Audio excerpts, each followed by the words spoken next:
Bismillahirrahmanirrahim. Bismillahirrahmanirrahim. Alhamdulillah wassalatu wassalamu ala Rasulillah wa ala alihi wa ashabi ajma'in, amma ba'd. Kita ulangi berkaitan dengan asar-asar tentang berbakti kepada kedua orang tua. Pada halaman 46, al-asar fi birril walidain. Asar-asar tentang berbakti kepada kedua orang tua. Qala al-Hasan, berkata Al-Hasan Al-Basri, al-birru an tabdzula lahuma ma malakta. Al-birru, yaitu engkau mengorbankan, mencurahkan kepada kedua orang tuamu apa yang engkau miliki. Dari sini anjuran ikhwan, jangan pelit terhadap orang tua. Apa yang antum miliki untuk antum berikan kepada orang tua, antum berikan. Ketika antum sudah punya penghasilan, baik berupa uang ataupun benda yang bisa antum berikan kepada orang tua, antum berikan. Wa antuti'ahuma fima amaraka bihi. Ketika orang tuamu memerintahkan engkau untuk mentaati sesuatu, maka wajib bagi engkau untuk mentaati kedua orang tuamu pada perkara yang dia perintahkan engkau dengannya. Ila yakuna maksiatan, kecuali kalau perkara yang diperintahkan tadi sifatnya maksiat. Qala Wahab ibn Munabbih, innal birra bil walidain yazidu fil umri. Al-Wahab ibn Munabbih, beliau menyatakan berbakti kepada kedua orang tua itu bisa menambah umur. Berdasarkan hadis, man ahabba ayyubsata lahu fi rizqihi wa yunsa'a lahu fi atharihi falyasil rahimahu. Wa an Muhammad ibn al-Munkadir, dari Muhammad ibn al-Munkadir, dia menyatakan apa? Annahu kana yad'u khaddahu 'alal ardi.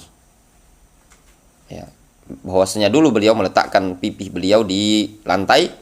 Summa yaqul li ummihi, kemudian beliau mengatakan kepada ibunya, qumi dha'i qadamaki 'ala khaddi. Wahai ibuku, bangkitlah engkau, letakkan kakimu di pipiku. Maknanya dia rela pipinya diinjak oleh ibunya tadi. Wa qala aidan, dan juga beliau Muhammad ibnul Munkadir menceritakan, bata akhi Umar yusalli. Di malam hari saudaraku Umar itu salat malam, tahajud. Wa bittu aghmizu qadama ummi. Sedangkan aku di malam itu mencolek kaki ibuku, maknanya membangunkan ibunya. Wa ma uhibbu anna lailati bilailatihi. Aku tidak suka bahwasannya malamku ini sama seperti malamnya Umar, saudaranya tadi. Kenapa ya ikhwan? Kalau Umar ini tadi, dia sholat, dia ibadah untuk dia pribadi kan, sendiri. Kalau Muhammad bin Munkadir ini tadi, dia tidak ingin seperti Umar. Dia pengennya apa? Ibunya juga dalam ibadah. Istilahnya ngajak uang lah, kitanya. Maknanya dia tidak ingin ibadah dia tadi cuman sendirian. Dari sini bisa disimpulkan ikhwan, kadang sebagian orang ya, kadang ada orang dia banyak duit ya, tapi ibadahnya sendirian, tidak ngajak orang tua. Itu kalau simpan dalam bentuk ibadah ya. Kadang dalam perkara yang mubah, dia rela habis perkara yang mubah itu, jalan-jalan ngajak anak istrinya, misalkan ke Palembang, jalan-jalan ke Bali misalkan, jalan-jalan ke Lombok, ke Malang, ke Jogja, habis jutaan. Tapi dalam keadaan dia tidak pernah atau belum pernah mengajak orang tuanya untuk bisa sholat bagaimana di Masjidil Haram, bagaimana di Masjid Nabawi. Itu perkara yang sudah lumrah di tengah-tengah masyarakat. Kalau perkara yang mubah itu habis berapapun tidak terasa ya. Tapi kalau untuk biaya ibadah itu berat sekali. Wa qala Abu Bakar ibn Ayyash, dia menceritakan, kuntu ma'a Mansur ibn al-Mu'tamir jalisan fi manzilihi. Dulu aku duduk bersama Mansur bin Mu'tamir. Atau dulu aku bersama Mansur bin Mu'tamir, ketika itu dia sedang duduk di rumahnya, sedang santai-santai. Fatasihu bihi ummuhu. Ibunya teriak. Wa kanat fadhatan alaih. Ibunya adalah orang yang keras terhadap dia. Ibunya agak ya tipenya suka marah, suka ngomel, mungkin temperamen lah ya. Fadhah ya. Wa kanat fadhatan alaih. Dan ibunya adalah tipenya orang yang fadhah. Fadhah itu keras. Fataqul ya Mansur, katanya. Wahai Mansur, yuriduka Ibnu Hubairah 'alal qadha fata'abah. Wahai Mansur, Ibnu Hubairah tuh pengen engkau tuh jadi qadhi. Jadi hakim. Kau udah galak. Uji gitu. Oh, Fajri. Belajar situ nah, jadi dokter, jadi apa? Jadi polisi. Kau lah galak, mamang kau telah nyuruh kau jadi ada mamang jadi tentara. Jadi tentara. Mamang kau nah susah-susah lah anak dukung jadi tentara lah datang ke sini tadi. Balik Fajri. Kunjung ke tempat mama kan. Mana Tangguh Buntung. Ya, kata mama, nah, uak kau nih nah nyuruh kau jadi polisi. Kau ini tidak galak pula. Nah, lihat Muhammad Ibn Munkadir, siapa? Mansur bin Mu'tamir yang tadi. Beliau wa huwa wadhi'u lihyatihi 'ala sadrihi ma yarfa' tarfahu ilaiha. Dia tetap sambil megang ngelus-ngelus dada ya, istilahnya itu ya. Jenggotnya tadi cak ini. Nah, sedikit pun enggak ngangkat tangan, enggak. Ada kalama. Ya. Enggak ada, dia cuma telas dah. Istilahnya itu apa? Sambil ngelus-ngelus dada. Ya, kalau jenggot cak ini mungkin lah. Nah, biasa. Biasa tidak di istilahnya itu tidak kati ada perasaan untuk membantah gitu loh. Didiamkan. Di sini adabnya ikhwan.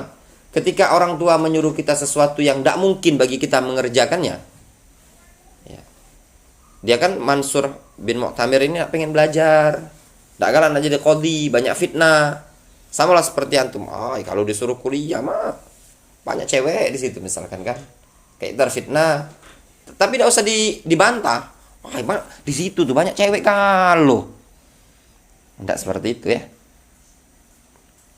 Diam kan, Bay. Yang ini dulu salaf, zaman sekarang mana? Kalau disuruh maknya dibantah sama dia. Salaf tidak bantah sedikit pun. Jangankan bantah dalam bentuk omongan. Ma yarfa' tarfahu ilaiha. Dia pun tidak mengangkat tangan sama sekali ke ibunya.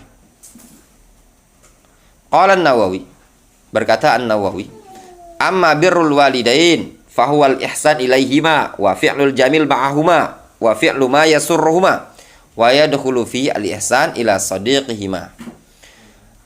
Adapun berbakti kepada kedua orang tua, maka dengan cara berbuat baik kepada keduanya, melakukan tindakan-tindakan yang bagus bersama keduanya, serta mengerjakan segala sesuatu yang membuat mereka bahagia dan memasukkan dan masuk juga padanya berbuat baik kepada kawan-kawan kedua orang tua tadi. Al-ihsan ila sadiqihima, berbuat baik kepada kawan kedua orang tua. Itu termasuk berbakti juga kepada orang tua yang sudah meninggal dunia. Qultu wa dzalika yuwaddihu haditsu Ibnu Umar.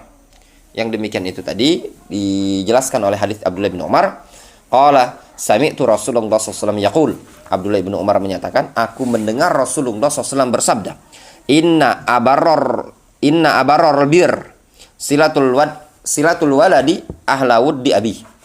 Termasuk perbuatan baik yang paling baik adalah seseorang anak menyambung hubungan dengan ahlawud di abi, orang-orang yang dicintai oleh bapaknya, dari kalangan kawan-kawan bapaknya. Qala Ibnul Jauzi Al-Baghdadi fi Kitabil Bir Wassilah. Ibnul Jauzi menyatakan, birruhuma yakunu bi ta'atihima fi ma ya'murani bihi ma lam ya'mura bi mahdzurin. Berbakti kepada kedua orang tua itu dengan cara mentaatinya selagi dia memerintahkan pada perkara yang dia perintahkan, selagi dia kedua orang tua tadi tidak memerintahkan perkara yang mahdzur, dilarang. Wa taqdimi amrihima ala fi'lin nafilah. Mendahulukan perintah keduanya dibandingkan amalan sunnah. Wajtina bima nahaya anhu, serta menjauhi apa yang mereka larang darinya. Wal infaq alaihima, memberikan nafkah kepada keduanya. Wat tawahi li syahawatihima, serta memenuhi kebutuhan syahwat mereka berdua. Sengaja, tawahi itu sengaja, menyengaja memenuhi kebutuhan syahwat mereka berdua. Ya, pengen makan itu, misalkan pengen itu, pengen ini. Ya, sebagai orang anak kita wajib memenuhi. Nyuruh Fajri, mama pengen dogan, Pak. Ya, pengen pengen dapat menantu, wajib antum memenuhi. Oh, tenang memang. Ayo, Fajri nyari, itu tadi kan. Nah, itu tadi. Dia ngomong mamanya, Fajri, mama pengen dogan, tapi dogan itu tidak dicampakkan. Antum naik kan?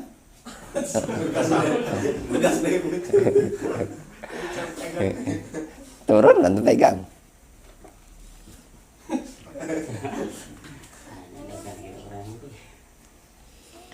Wal mubalaghah fi khidmatihima, mubalaghah.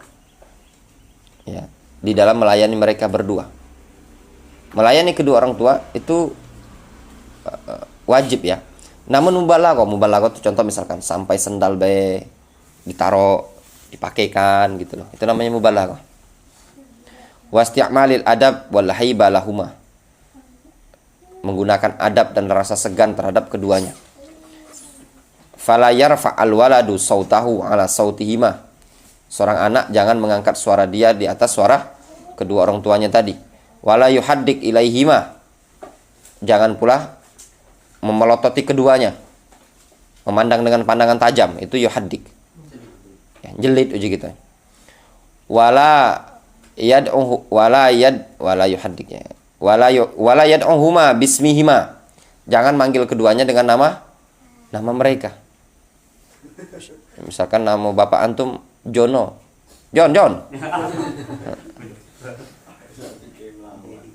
Sebagian masyarakat kita manggil kamu itu sopan. Sebagian enggak. Dusun antum manggil bapak, kamu nak kemana pak? Itu ya? Oh, itu mah kurang ajar Iya kak, iya bapak. Di sebagian tempat, khususnya daerah, kalau dusun anak tuh maju dikit namanya Serinanti, sebelum Peramaran itu, mereka manggil bapak itu enggak usah. Pak, kamu nak ke pasar? Seperti itu, enggak masalah. Sebagian wilayah-wilayah di daerah Oki itu kayak Agung tuh. Sama di kami juga manggil kamu itu kurang ajar. Sama dusun anak kurang ajar. Makanya dulu kami lagi sekolah kurang ajar, mana bapak dipanggil kamu. Dusun kami itu kurang ajar, enggak boleh bapak. Nah, sikotnya daerah ini apa? Dusun anak kok. Yo, tempat anak enggak boleh itu, Pak. Manggil bapak atau umak atau kamu. SP Padang juga kalau salah, SP Padang sekitarnya. Mereka biasa, tidak masalah. Kamu nak kemana pak? Misalkan. Tidak masalah. Kalau dusun kami jangan panggil bapak kamu. Ya tidak masalah. Wilayah beda-beda kan? Wilayah. Mungkin dusun antum menganggap itu masalah. Uruf sesuai dengan uruf. Tapi ketika antum dapat cewek lain, nikah dengan desa lain, yang kamu itu tabu, jangan panggil mertua itu kamu.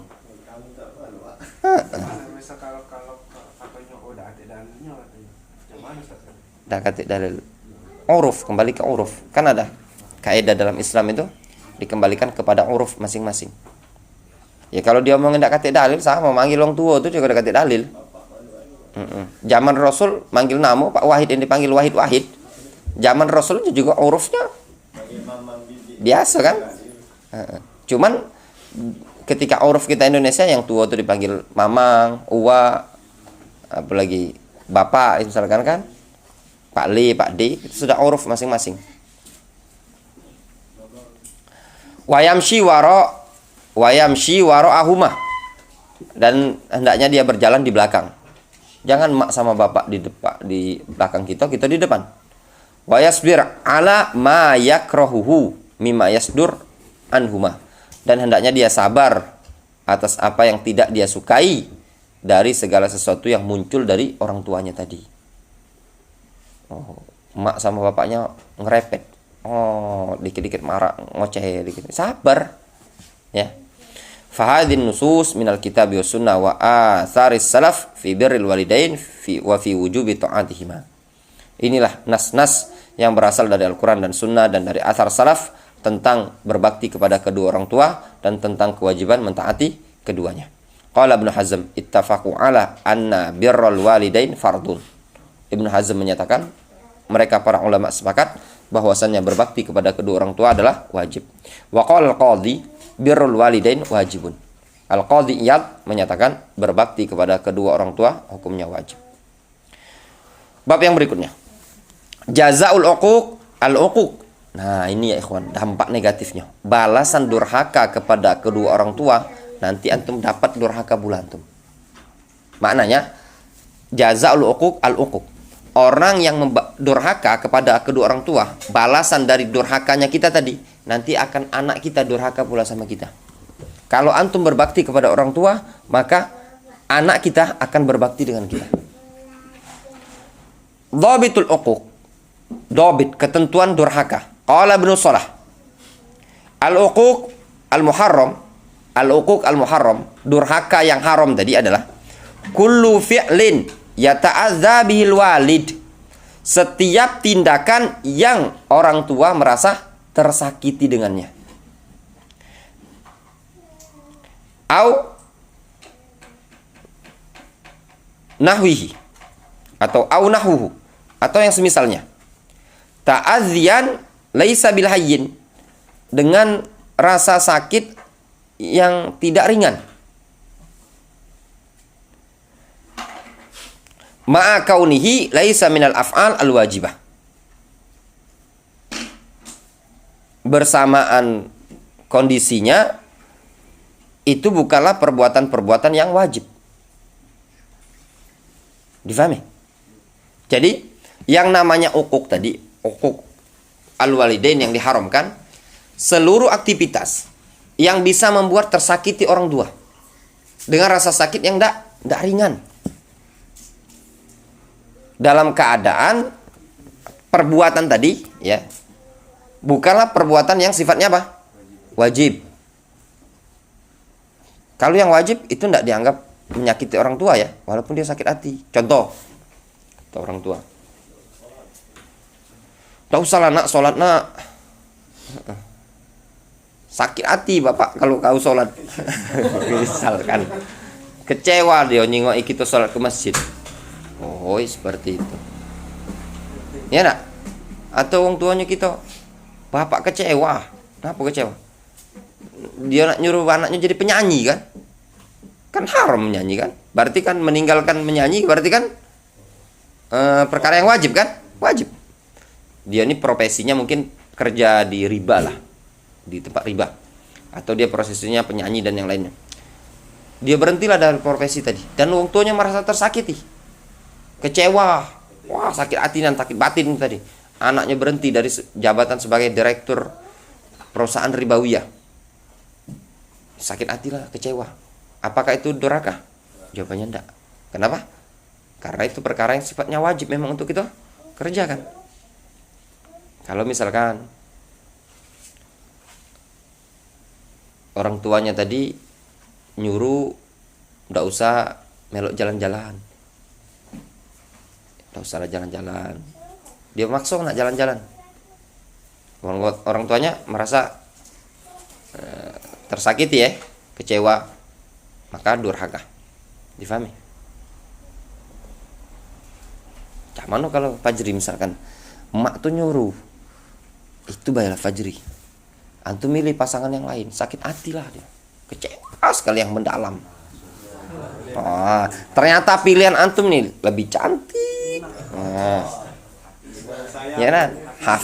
Hafidho, emak nyuruh yang tetangga depan itu tadi, belagak lada pulau, cuman baik dengan emak.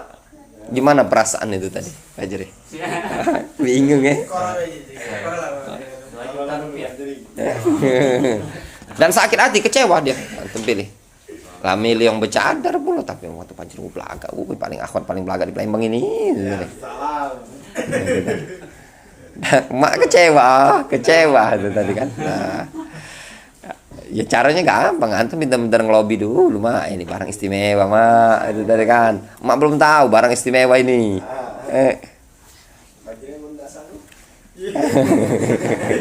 Kalau dasar.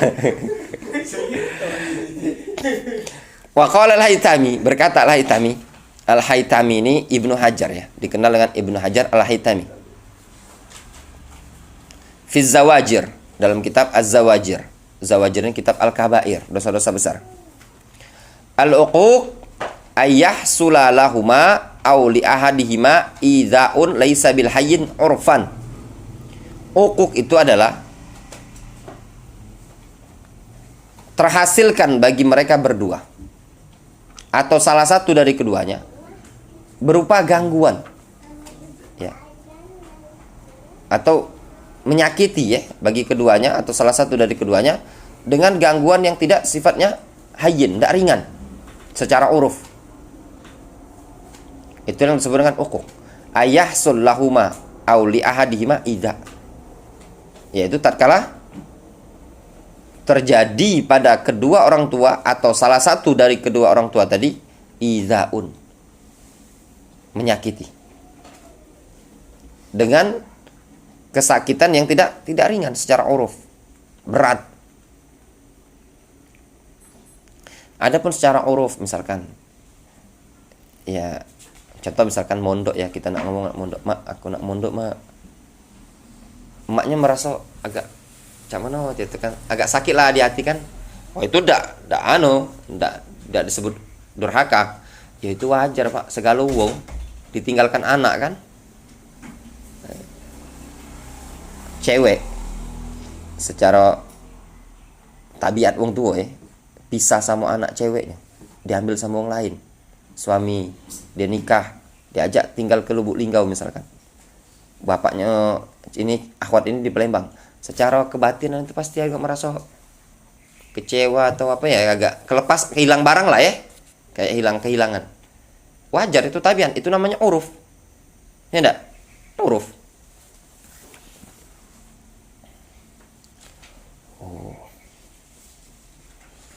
Wallahu ta'ala ya. Udah ini akan lanjutkan nanti. Subhanallah.